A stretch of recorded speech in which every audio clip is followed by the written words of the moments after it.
When you hear of a popular brand success like Skims, Rhode, Rare Beauty, or Aloe Yoga, you may think that all just comes from having a great product. But most people don't realize that it's the business behind the business that drives that success.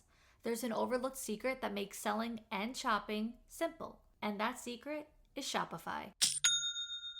So the secret's out. Businesses that sell more sell on Shopify. It's the home of the #1 checkout on the planet, meaning way less carts abandoned and way more sales going. I've been using it myself for 2 years with my own brand of women's feminine clothing and lingerie, so I know what the hype is all about. Upgrade your business and get the same checkout Skims uses. Sign up for your $1 per month trial period at shopify.com/forthegirls, all lowercase. Go to shopify.com/forthegirls to upgrade your selling today. Shopify.com/forthegirls. You're listening to a For the Girls podcast Flashback Friday episode. Every Friday, I reshare an older episode for new listeners who haven't heard it, or as a refresher for OG listeners who might need to hear it again as a reminder. Enjoy, and I'll see you with a new episode on Monday. Settling is not an option for me. Everything I desire is already mine. What if you can have it all? Because every day is for the girls. Hello. Welcome back to another episode of For the Girls. I'm your host, Victoria Alario. And today's episode is for the girls who are unmarried or still single by their late 20s, 30s, honestly, any age. This episode is all about the fear of being undateable and the fear of being alone. So let's unpack this because we have a lot to talk about. Let's get one thing out of the way first.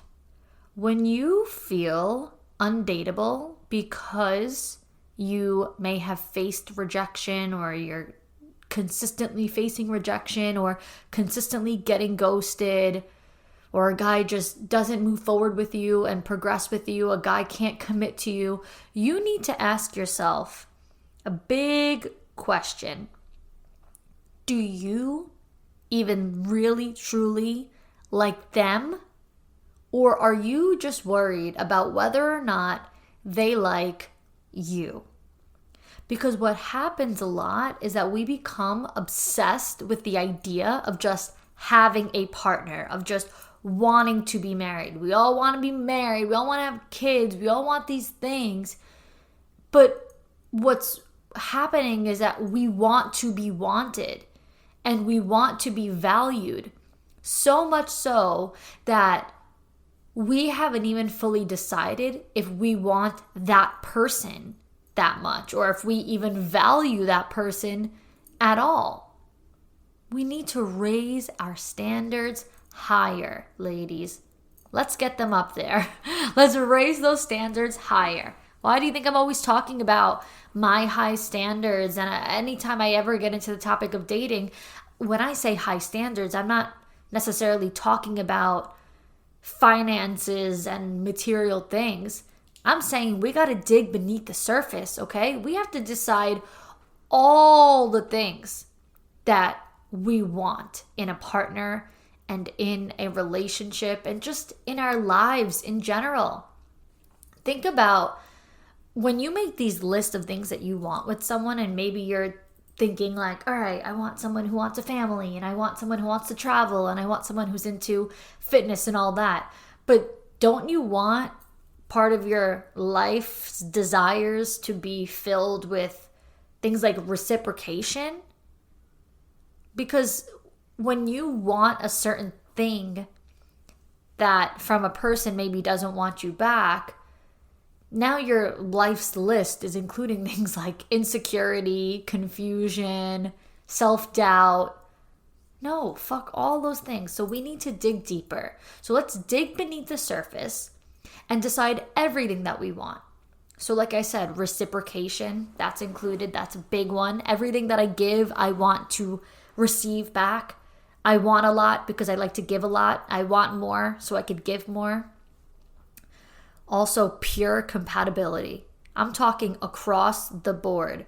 Compatibility with your mindset, with your outlook on life, with your morals, your beliefs, your values. Maybe religion, maybe politics is important for some of you. I know all of that is very important to me. Compatibility sexually, just all different ways. I think compatibility across the board is extremely important. I never understood when people can make it work with someone that they have super like polar opposite opinions on like pretty important morals and values. That's always been very bizarre to me, and I think it causes a lot of resentment in a relationship and unnecessary arguments. That, and when I say unnecessary, I mean that it's preventable. You could have picked a partner that you agree with on very important matters. Also on our list of things that we want in a relationship and with a partner is just 100% certainty toward each other and for each other. I am 100% certain that I want to be with you, and you are 100% certain that you want to be with me. And by 100% certainty, I mean we've seen all the green flags, the red flags. Now the trend is the beige flags.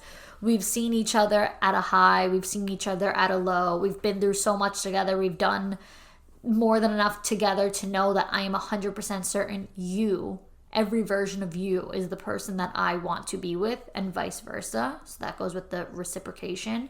But it's not only a matter of reciprocation, it's a big emphasis on the 100%. Because you could be 80% sure and that could be reciprocated. You could be 50% sure. You could be 90% sure. You could be 30% sure. I'm talking 100% sure, like in the face of temptation and all other things that approach us, you'll never steer. You'll never be swayed, or as they say on Love Island, your head won't be turned. There's no doubt, and there's nothing that can really pull you apart. You're always going to gravitate toward each other. You guys are like magnets toward each other, and that's going to feel like soulmate energy. So that should be something big on your list. Soulmate energy. That should come before everything else. All of those simple things that we're looking for in a partner. Because guess what? You could want someone who has a certain criteria and checks a certain amount of boxes, but if it doesn't have that energy, that twin flame energy, that soulmate energy, that life partner energy, that ride or die energy, it's like not gonna matter all the rest of the things. You could have been with somebody who maybe checked one less box, but the energy was there. Maybe you always thought you'd be with someone who had this sort of job, or you thought you'd always be with someone who's really big into this, or having this certain thing was always very important to you and it's always what you envisioned. But then you meet someone that you have that energy with, and it's like those simple things kind of go out the window. I think energy, like I said, that life partner energy needs to be at the very top. And I'm saying all of these things because we really have to think about that question. Say that you got ghosted by a guy you went on a couple dates with and you're super upset. Why are you so upset? Do you even like them? Let's really think about it. Are you really going to sit here and let that person ghosting you make you think that you're undateable when you haven't even really decided how you feel about them? You just want so bad someone to prove that you are dateable. You just want someone to give you the validation and the reassurance that you are dateable. And then the fact that they ghost you, you're like, I guess I'm not.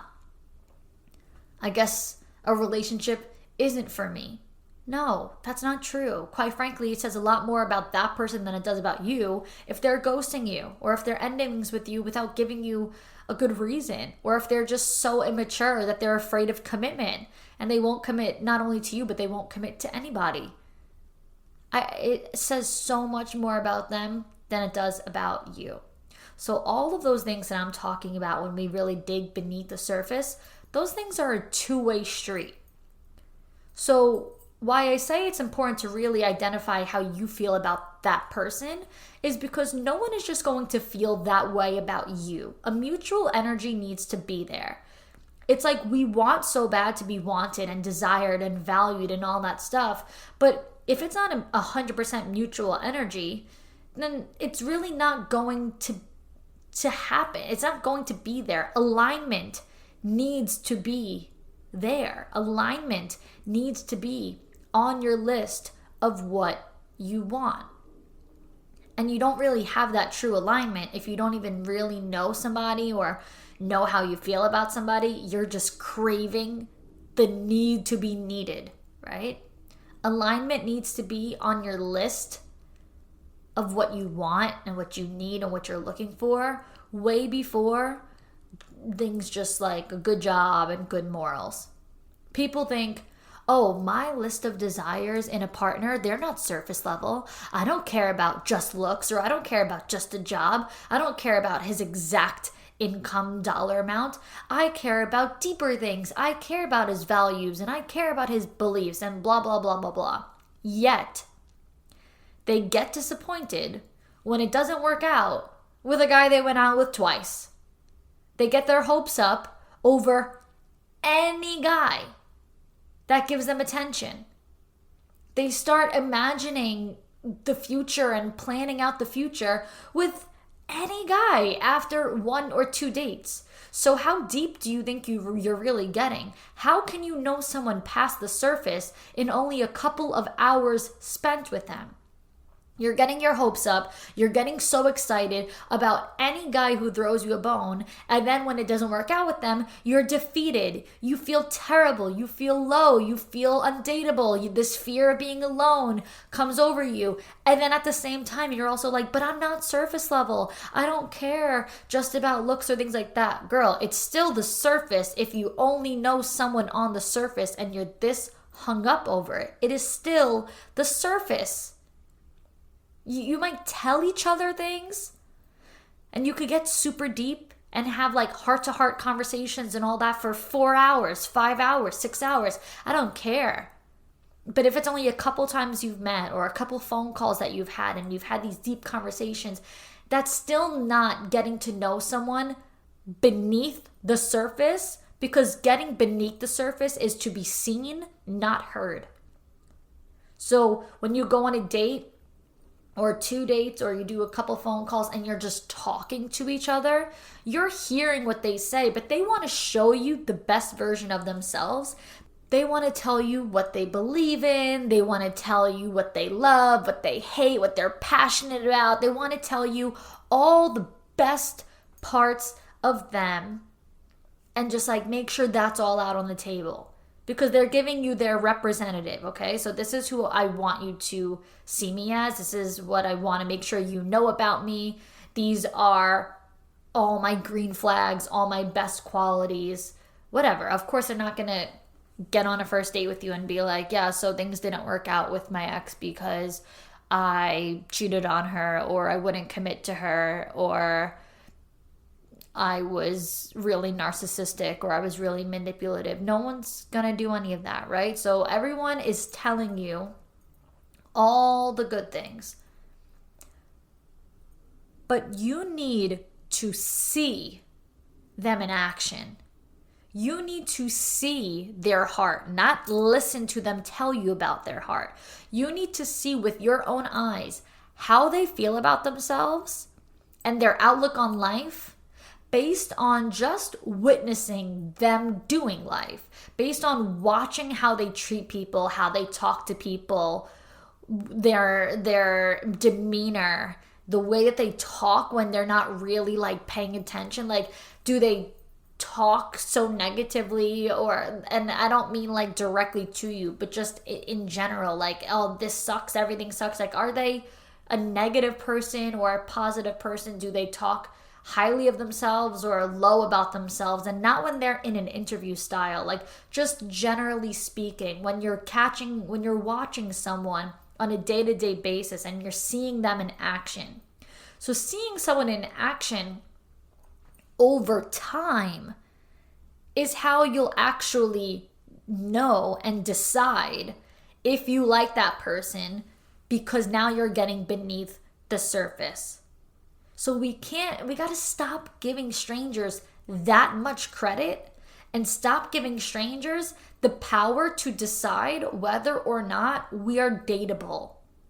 Okay? Because you getting upset that a guy ghosted you that you hardly know is really, really questionable. You're really giving strangers way too much credit and way too much power. Now that we've covered that, I'm going to tell you something that was told to me about 2 years ago, and it was a really hard pill to swallow, but also an interesting perspective to think about when I really slept on it and thought about it, but it didn't click with me right away. And I don't think it's going to click with you guys right away either, especially for the girls who are really feeling down right now. If you're really feeling that fear of being alone, that fear of being undateable, this one is going to hurt. And up front, it's going to feel like, oh, hell no. Nope. No. That can't be me. I won't allow that to be me. I refuse for that to be me. That's how I felt at first. It's like a defensive, yep, nope, no. I will never let that happen. But then I really, really thought about it and I was like, okay, I actually respect and appreciate this perspective. So first, let's keep something in mind, okay? Before I even say all this, let's keep something in mind. We are still young. In our 20s, in our 30s, we are still young. We are not as old as we think we are. I'm 28 and I think all the time that I'm super old, but we are not, I promise, not as old as we convince ourselves that we are. Maybe we all hoped to be married by 25 years old, but if that is just not how the cookie crumbles, and if that is just not how life works out for us, it doesn't mean that we're old by 28 or 29. Oh, I thought I was going to be married by 25. Now I'm 28, 29, and I'm super fucking old. No, that's not true. It doesn't mean that. It just means that our timeline didn't go according to our plan. We don't stop at 25 and then after being young at 25 and then a couple of years later we're instantly old. That's truly not the case. It just means that our timeline didn't go the way that we thought that it would, and that's it. It does not mean that after 25 you go from being young and hot and cool and ready to get married and ready to pop out some babies, so then a year and 2 years and 3 years later we're decrepit old people, might as well just lay down and die. No, does not mean that at all, okay? And another thing that I would like to also make clear, again, before I say my thing I need to say, but generally speaking, being single at that age, at 28, 29, also doesn't mean that we're going to die alone either. So when I say what I need to say, I'm not insinuating at all that we are bound to be single because we're not married by 28 or 29. You could be hopelessly single at 36 and meet your soulmate at 37 and go on and have 2 kids, 3 kids. I've seen it happen. You could have never in your life had a serious relationship by 40 years old. And then at 41, you meet the love of your life. You meet your husband. And so on and so forth, okay? I'm sure it could go on and on and on and upwards. But I just needed to preface this with saying that no, you're not old at 28 or 29, and no, you're not bound to be single forever if you still are at 28, 29, okay? So now that I got that all out there, the perspective that was told to me was, you only have one life to live. We only get one chance, as we know, on this earth. So if you're single throughout your entire lifetime, you have to love your life anyway. So yeah, even if you die alone, even if you never get married, never have kids, never meet your man, you have to love your life no matter what. If you're just always obsessing over a relationship and you're so depressed about not having one, if you are so obsessed with the idea of being married that it makes you super depressed to not be married, guess what? You're leading a miserable life. because you're miserable, you're leading a miserable life.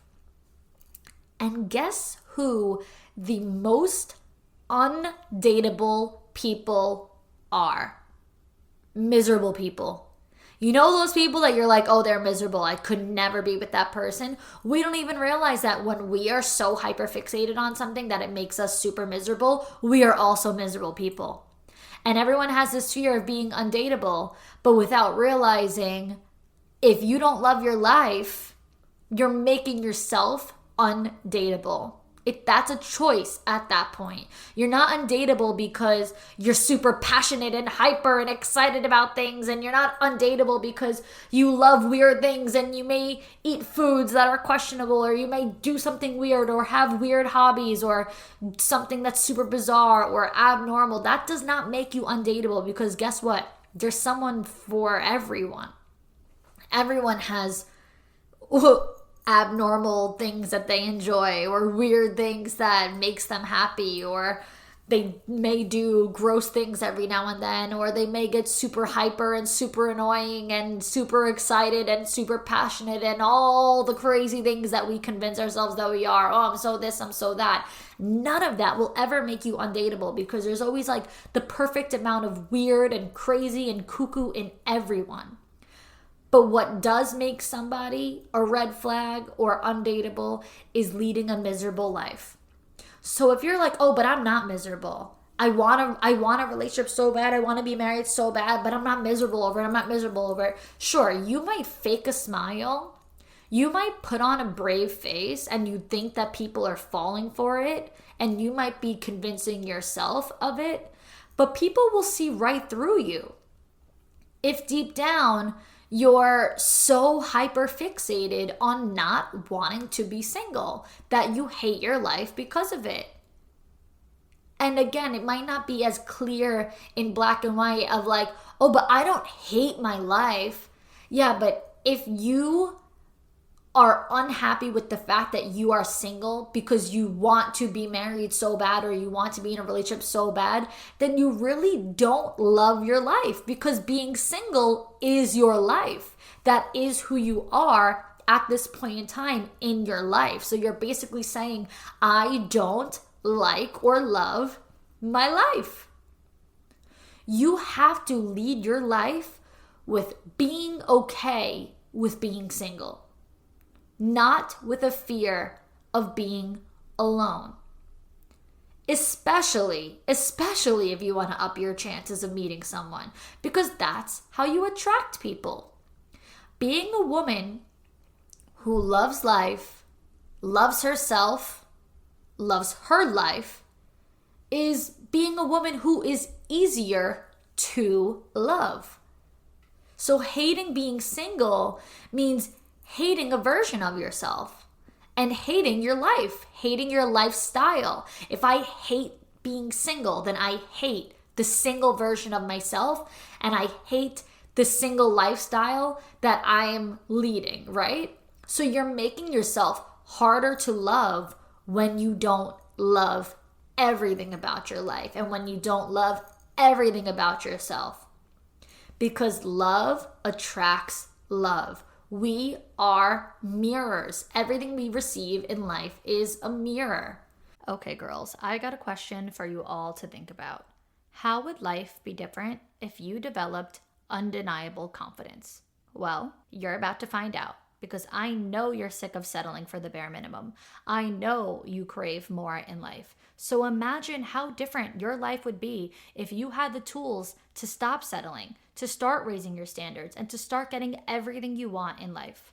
And guess what? You can get all the tools through my Queens of Confidence coaching program. It's a self-paced 8-module digital program that has been proven to change lives through recorded coaching videos, journal prompts and worksheets, and a community discussion board for you to ask me any questions and connect with the other members of the program too. Topics of the Queens of Confidence program include external validation, feminine energy, masculine energy, boundaries, high standards, communication skills, self-doubt, limiting beliefs, imposter syndrome, daily habits, mindful living, emotional availability, improving your relationships, understanding your needs, attracting everything you want, and yes, more. You can get instant access to the entire program right now, and best of all, you can watch and learn at your own pace because your access is granted forever. Some of the queens who have completed the program said, "It's the best investment I've ever made into myself. Vic is the best person to learn from. She's a true expert when it comes to confidence,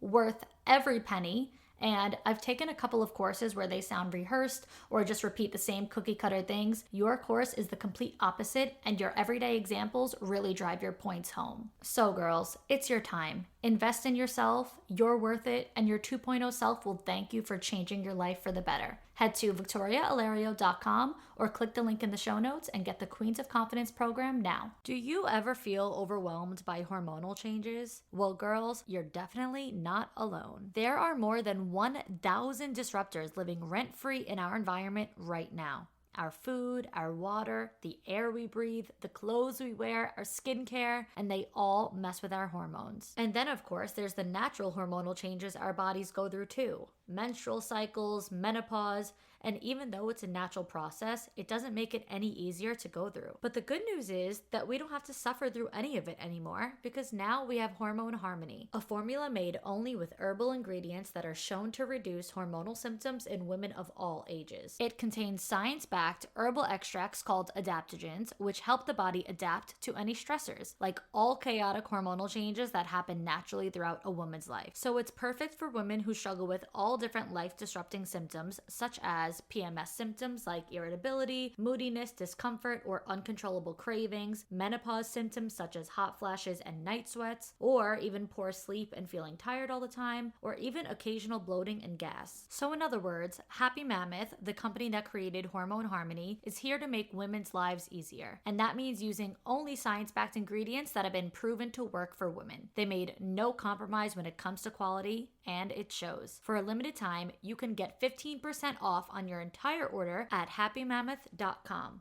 Just use code FORTHEGIRLS at checkout. That's happymammoth.com and use the code FORTHEGIRLS for 15% off today. So when we attract low energy, we are probably more likely putting out low energy. So you might think, like I said, that you're putting on this brave face and people are falling for it, but everyone has like a vibration, like a frequency that they're vibrating at. So when you are operating on like a fake energy, a putting on a smile type of energy, with or without realizing or knowing, you are vibrating at a much lower frequency, and that's gonna stick and that's gonna resonate, and then that's what you're going to receive back. So just remember that what you put out is what you get back, and the more you love your life, the more love that you will attract and receive.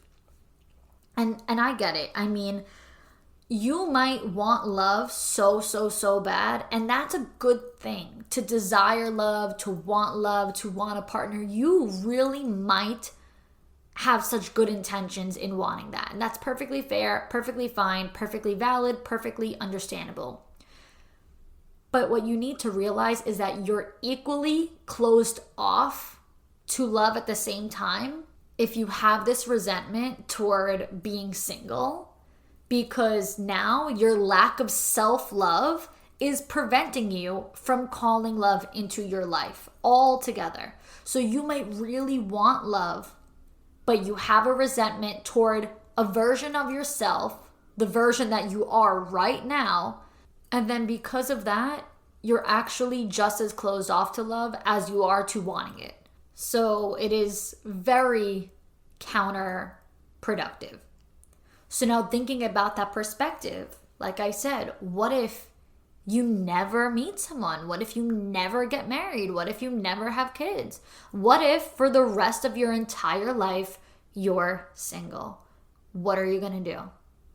And I know, like I said, that's a really hard pill to swallow and a really tough perspective, but it was just offered because I don't remember how exactly the context was, but it was at a point where the conversation was really about just like this singleness taking a toll on someone. And it was Crystal, who I have interviewed on here once before, a while back. And she was like, yeah, but So what if you stay single for the rest of your life? What would you do? You're not gonna die over it, right? You have to keep living your life, and you can't live a life of misery. So when you think about it, really think about that question. How would you live your life? Would you never see the world because you planned on doing all of that travel with a partner? Like, oh, well, I'll never go to Greece because I wanted to save that to do that for my honeymoon. Okay, well, what if you don't get married and you don't go on a honeymoon? You'll never go to Greece? Oh, well, I didn't want to go to Paris because it's the city of love and I always want to do that with a partner. Okay, so you'll never go to Paris? Would you never do certain things because you were saving them all to do with a partner? What if as time goes on, you never have that desired partner? Would you just do nothing? Or would you give yourself every experience possible and fill up your life with happiness from all different places, rather than leaving yourself with what ifs and regrets and too lates and thinking that happiness only comes from one place? You can't live like that. Happiness comes from so many areas of life. And guess what else comes from so many areas of life? Love. I don't feel like we value love enough that comes in different forms aside from romantic. Whether it be family, whether it be friends, whether it be a career, coworkers, pets, like literally anything. There is so much love and happiness in so many areas of the world and of our lives that when you only value romantic love, you're leading such a negative minded life. Your outlook on life is so scarce. You have such a scarcity mindset. Why do you think I always talk about an abundant mindset? As someone who's mostly been single in their 20s, I still lead such a life of abundance, even with a deep desire for marriage and love and kids. I mean, everyone who knows me knows that I want like a bajillion kids. Of course I do. I always have, and I always will. But I still live such a fulfilled life. I mean, I get on this show every week giving you guys advice on how to be more abundant, how to love your life, how to be more confident, how to have more self-love. And this is from someone who would like be able to say they're on the same page as you. For those of you who are saying, I'm in my late 20s and I'm not married and I just feel this and I want kids and I'm so sad and whatever, like I could completely be on the same page as you are. But I have mastered the mindset that there's so much more love aside from romantic love, and there's so much more happiness aside from just a romantic partner. So you have to realize, like, I don't want to live a life of regret and what ifs and too late. I'm going to live my life anyway, and I'm going to do these things anyway. You have to live your life saying, I'm okay either way. I'll be happy no matter what, because this is the only life I am blessed to live. I don't have a second chance. I don't have a do-over. We are so much younger than we think in our 20s. This is your prime to be doing all the things that you want to do.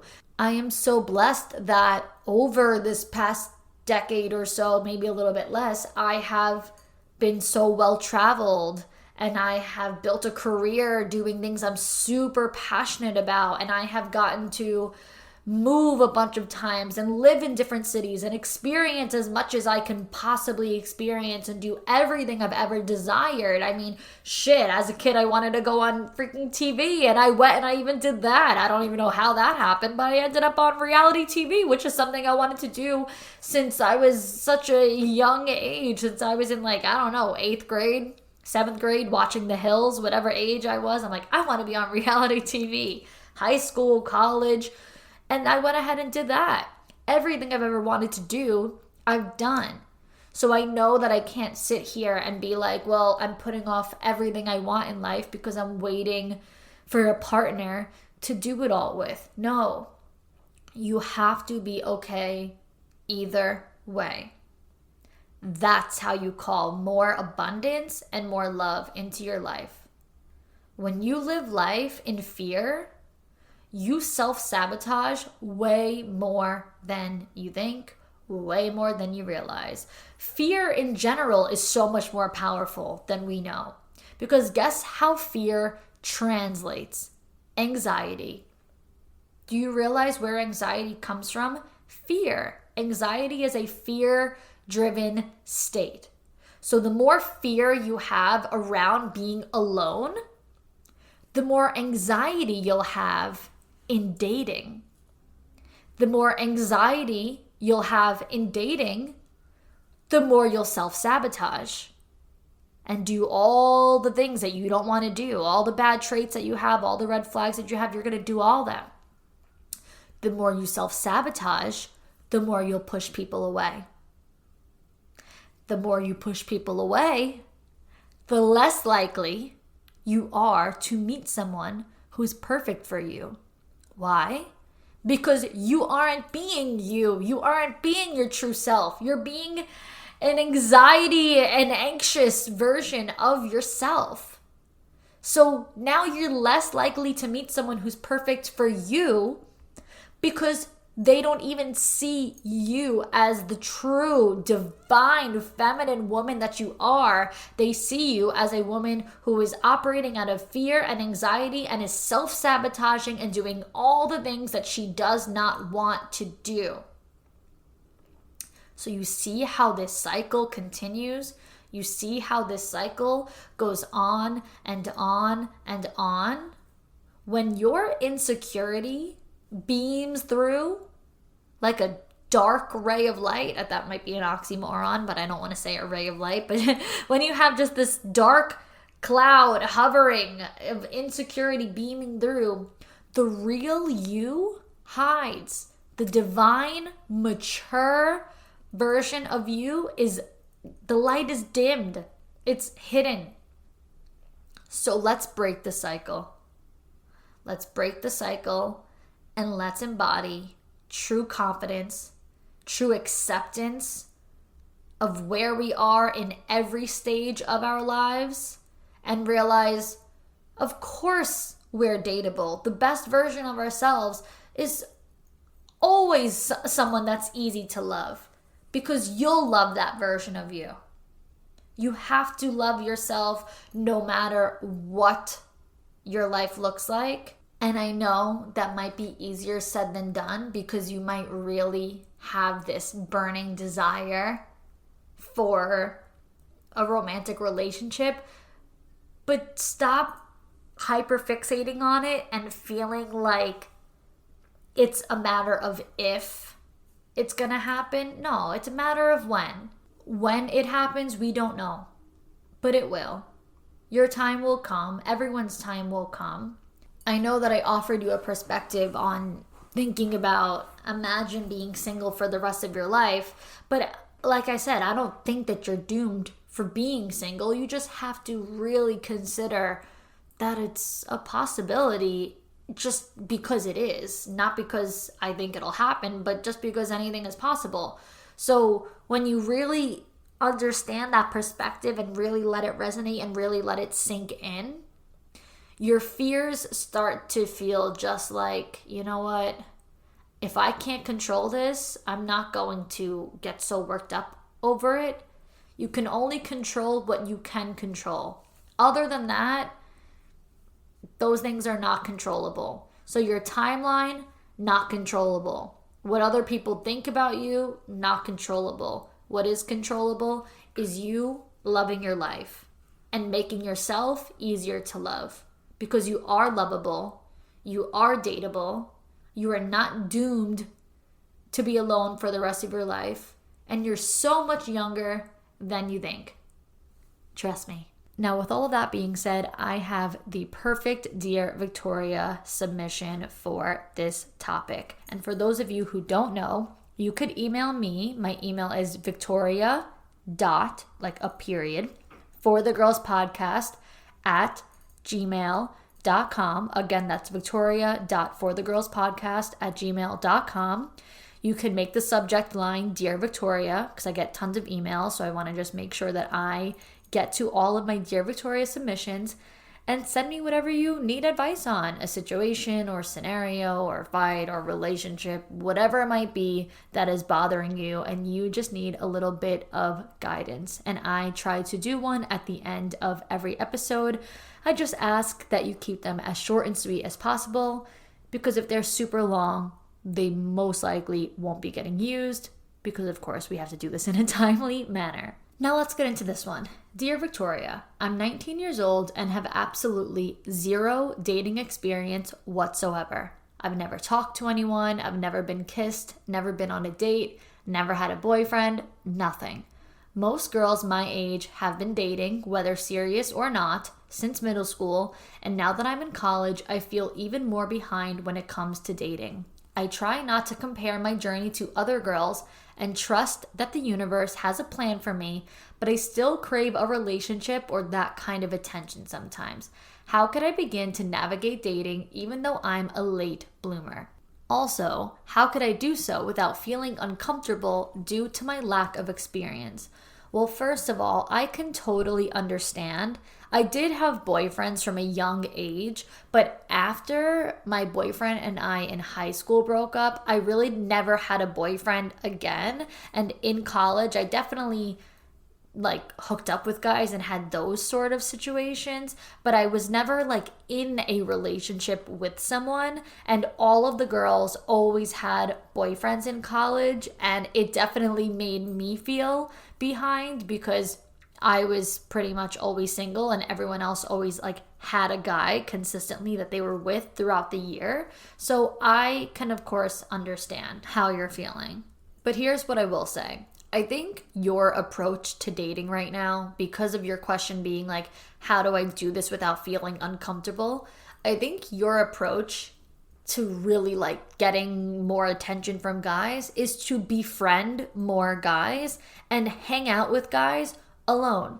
Now, that doesn't have to mean that this is your way of trying to hook up with tons of guys or get them to like you, but it's more so about getting comfortable in the presence of guys on an intimate setting, one-on-one. So even if it's literally going to your freaking dining hall and doing nothing special or nothing sexual, nothing crazy, it's just more about getting comfortable in the presence of a guy with nobody else around. And I want you to really approach it in a friend manner so that you can be yourself, because I think when you're a young girl and you're nervous and you're excited and you don't really have much experience, you're going to be nervous around that guy because you're going to have expectations and thoughts in the back of your mind, or you kind of convince yourself that you like a guy before you even really do like him. You're just going to basically give yourself butterflies from being nervous because you don't really know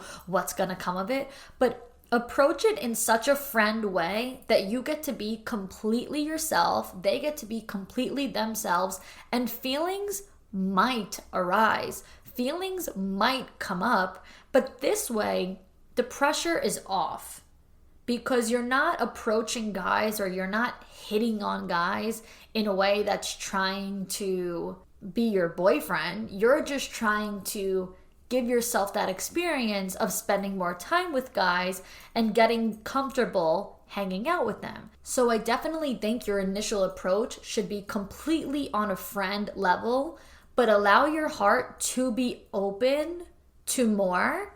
And if you feel like you really do like somebody, one, you're in college, so you can play the fields a little bit and maybe play little games, see how they're feeling. You want to test out the vibe, whatever.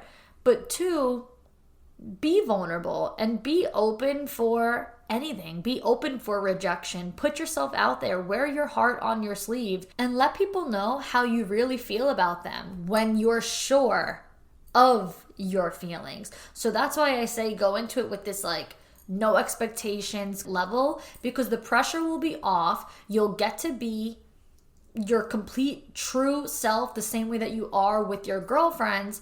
And then if feelings develop in the midst of all that, then you'll know wow, this was so much easier than I thought because of the way that I approached it. And now I feel comfortable being completely honest with this person and letting them know that I am interested in them as more than a friend. But aside from that side of it, I also think, being that you're in college, there's that young, fun, party side to it all where I'm sure you go out with your girlfriends on the weekends and you can get real comfortable upping your flirting game by flirting with literally strangers or guys that you're not friends with, or maybe not the guy that you've had the biggest crush on just because you want to practice before you go there, but a guy that you know there's like no love lost here. It's kind of just like whatever. Make eye contact with him, dance with him, go up to him and have him get you a drink, whatever it might be. I mean, I don't know. Kids are in college. Do they buy drinks for each other? Maybe you buy your own drink. I don't really know the finances of it, but at least go hang out by the bar and have a drink and have a conversation. I think that the making eye contact and whole body language thing is the best thing that you can do to get comfortable flirting, because it doesn't require you to say anything. It's literally just making eye contact with someone and not breaking it. Let them break the eye contact. Let them come over to you because your eye contact invited them in. So let your eye contact show, I'm friendly, I'm welcoming, you could come over to me, I'm good. And make sure that your body language is, because remember, your body language is communicating the words that you don't say. So make sure that your body language is open and you're not standing there on your phone.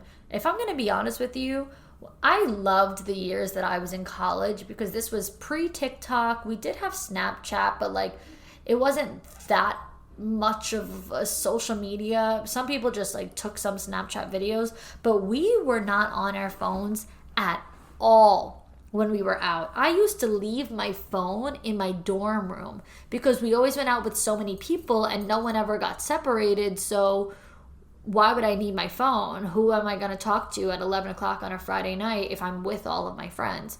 So we never took our phones out. That was never a worry at all. And it just made everything so much better because your body language is up and alert. You're not looking at the floor. You're not looking at your phone. You're standing there with a drink, hanging out, socializing, talking to people. Even if you weren't drinking, you're just very present. So I really think having the most present body language that you possibly can is going to be really helpful for connecting with guys and flirting with guys. And then just dance. I mean, I don't know where you guys go out. When I went out with my friends in college, we danced. Like, we went to bars and clubs where you actually get up and dance. You don't just stand at the bar. So I think that that's a great way to do it. Grab a guy's hand, twirl him, make him twirl you, dance. Who even cares if you exchange names or not? Just get out there and realize that you have nothing to lose. Like I said, there's no love lost. And it just makes you feel a lot more comfortable with whether it be approaching guys and making the first move or having them approach you. And that side of things, I think, is going to loosen you up a lot more, because I understand being uncomfortable and nervous making the first move in the sense of like actually going up to someone and speaking, like having a conversation or approaching a guy, asking for his number. Like, that's all definitely nerve-wracking. So I don't think that you should go straight into the lion's den and do it like that. I just think it's going to be all about eye contact and body language.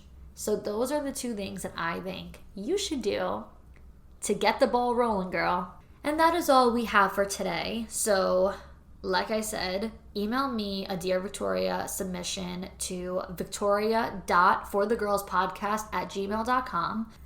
So that's all we have for today. Thank you, girls, so much for listening. Until next time, girls.